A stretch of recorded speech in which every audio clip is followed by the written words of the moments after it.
All right, let's do one last differential. They say y equals the square root of x plus 3, find dy. Basically what we're doing is we're just finding the derivative. So, we could write dy dx is equal to the derivative, and that's going to be, remember this is x plus 3 to the 1/2, right? That's what this is. So the derivative of that is going to be 1/2 times x plus 3 to the negative 1/2, because you do 1/2 minus 1. And then times by the chain rule, which is just 1, because the derivative of x is 1. So that means that dy dx equals 1 over 2 square root of x plus 3. And what I'm going to say is going to be a little bit incorrect, but just bear with me. You can sort of kind of think of this as moving the dx over.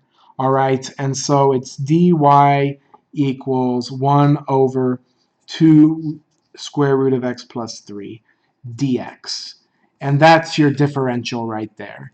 Now, moving the dx over, that's not exactly correct. That's not exactly what we're doing, but it's close enough that I think I can say it. Remember, this dx is like we did the dx in the previous example of that 0.99. A little bit of change here times the derivative will tell you a very good approximation, in this case an exact approximation, of what your dy is going to be, at least at an infinitesimally small derivative. So that's all the differential is. It's basically just taking the derivative and seeing how dx, a change in x, affects a change in y.